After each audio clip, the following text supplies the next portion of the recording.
সরকারি কাগজ কলমে জবাই হওয়া গরুর সন্ধান মিলল দুদকের অভিযানে।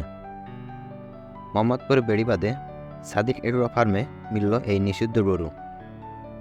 যুক্তরাষ্ট্র থেকে আমদানি করা নিষিদ্ধ ছয়টি ব্রাহ্মা প্রজাতির গরু। প্রাণী সম্পদ অধিদপ্তর এর কাগজপত্রে ইতিমধ্যে ৬০০ টাকা দরে ১৫টি গরু জবাই করে সাধারণ মানুষের মাঝে বিক্রয়ের সিদ্ধান্ত নিয়েছিল এবং কাগজ কলমে ১৫টি গরু জবাই করা হয়।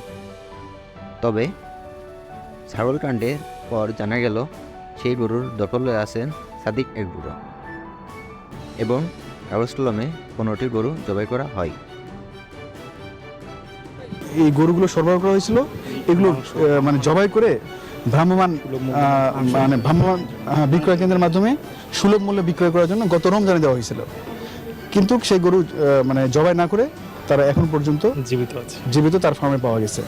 চলতি বছরের রমজান মাসে সেই গরুগুলোর গোশ ৬০০ টাকা দরে সাধারণ মানুষের মধ্যে বিক্রি করার দায়টা বলতে বিশেষ করে এটা জবাই করার কথা ছিল, যেহেতু এটা জবাই হয়নি, যার জিম্মায় এটা আমরা দিয়েছিলাম উনি এক্ষেত্রে সঠিকভাবে দায়িত্ব পালন করেনি।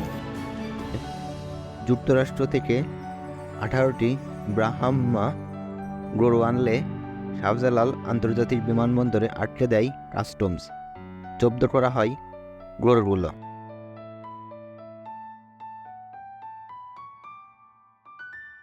গরু ৩ বছরের বেশি সময় ধরে রাখা হয় সাভারের কেন্দ্রীয় গো প্রজনন খামারে।